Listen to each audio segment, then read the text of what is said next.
मिट्टी में के कण कण में वीर आला उदल आज भी विद्यमान है। लोगों की आस्थाओं में, उनकी भावनाओं में, यहाँ के गीत संगीत में वीर आला उदल की गूंज आज भी सुनाई देती है। और उसी बुंदेलखंड की भूमि वीर महुआ में हम आपको दिखाएंगे वीर आला उदल के जो चाचा थे ताला सैयद, उन्हीं की मजार हम आपको आज दिखाने वाले हैं। और उन्हीं की मजार के पास में हम मौजूद हैं। आपको दिखाएं थोड़ा, ये देखिए इसमें कुछ लिखा हुआ है इतिहास, पास से दिखाएं। ये लिखा हुआ है कि बनारसी क्षेत्र के तालहन सैयद आला खां के जो पिता थे आला उदल के दशराज और चाचा बच्छराज के मित्र थे ताला सैयद। और 12वीं सदी में जो कोच का युद्ध हुआ उसके समीप बैरागढ़ की जो जगह है वहाँ पे वो वीर गति को प्राप्त हो गए और वहाँ बैरागढ़ से लाकर ताला सैयद की लाश को यहाँ पर दफनाया गया। इस पहाड़ी के ऊपर हम लेके चलेंगे, इस पहाड़ी पर वो दिखाएंगे। वहाँ पर एक नहीं 2 मजार आपको मिलेगी। एक दिखेगी आपको राजा जयचंद जो कि बनारस के राजा थे, उनके सेनापति थे झल्लन खां, उनकी भी मजार यहीं पर स्थित है, यहीं पर समाधि बनी हुई है। तो चलिए ले चलते हैं हम ऊपर और आपको दिखाते हैं। तो चलिए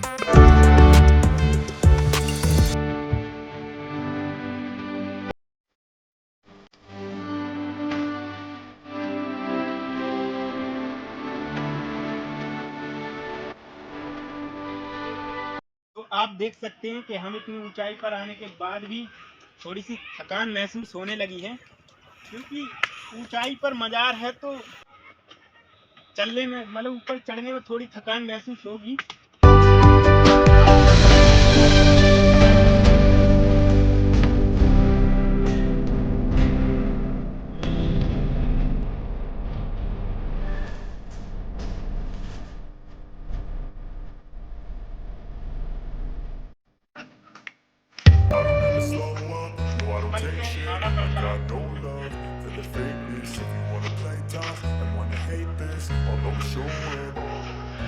I don't ever slow up, no I don't take shit. I got no love for the fakeness. If you wanna play tough and wanna hate this, I'll always show up and make a statement. I don't ever slow up, no I don't take shit. I got no love for the fakeness. If you wanna play tough and wanna hate this, I'll always show up and make a statement.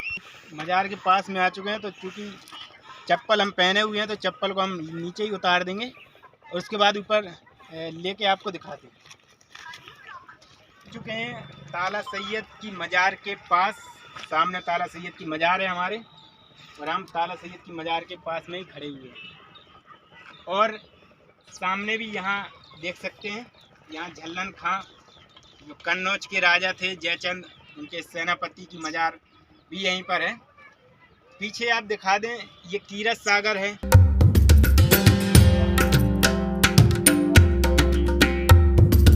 ये झील उन्हीं के इतिहास का प्रतीक है, उनके समय का। आज भी ये तालाब कभी खाली नहीं रहता है, हमेशा आपको भरा मिलेगा। ये इसकी एक ऐसी विशेषता है। अब देखिए हम आपको बताते हैं इसका इतिहास। ये तो आपने जान लिया, मजार है, झल्लन खां की मजार है। अब हम आपको बताएंगे ताला सैयद कौन थे। भाई आप लोग इंतज़ार कर रहे होंगे इतने देर से कि भाई ताला सैयद की मजार, ताला सैयद की मजार, आखिर कौन थे ये ताला सैयद, क्या क्या कनेक्शन था महोबा से। और जब बैरागढ़ की लड़ाई हुई उसमें वीर गति को प्राप्त हुए तो वहाँ से वीर आला उनकी लाश को लाकर यहाँ उन्होंने दफनाया, यहाँ उनकी मजार बनाई। क्या रिलेशन था उसको हम बताने से पहले ये जान लीजिए कि ताला सैयद जो थे वीर आला और उदल के चाचा थे। जी हाँ, चाचा। ऐसे चाचा जिनके संरक्षण में रहकर इन्होंने सैन्य शक्ति की शिक्षा प्राप्त की और उसमें महारत हासिल की। इन्होंने अपने जीवन काल में 52 लड़ाइयाँ लड़ी और एक भी लड़ाई में इन्होंने कभी पराजय नहीं झेली, हमेशा विजयी रहे। और ये चाचा इनके जो थे सूफी संत, बनारस के कई पदों को इन्होंने संभाला है। बनारस के जो राजा थे, इसकी वजह से आज इन्हें बनारस वाले के नाम से भी जाना जाता है। सही नाम था सैयद मीरन। जी हाँ, तब से लेके आज तक चाचा ताला सैयद की मज़ार के नाम से इसे जाना जाता है।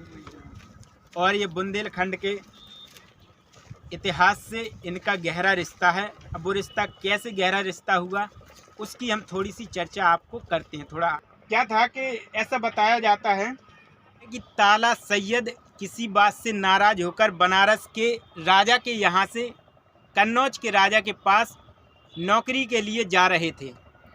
उसी समय बिठूर के मेले में उरई के राजा जो थे माहिल के उकसाने पर कलिंग राय ने महोबा के राजा परमाल की रानी जो थी मलिनहा यानी राजा परमाल की पत्नी पर नौलखा हार हासिल करने के लिए आक्रमण कर दिया। तब चाचा ताला सैयद ने बड़ी वीरता से इस आक्रमण को विफल कर रानी की रक्षा की। तब से चाचा ताला सैयद की वीरता और सूझबूझ को देखकर जो महोबा के चंदेल शासक राजा परमाल ने उन्हें अपने दरबार में सैन्य शिक्षा का प्रशिक्षण देने के लिए सेना के सर्वोच्च पद पर नियुक्त कर दिया।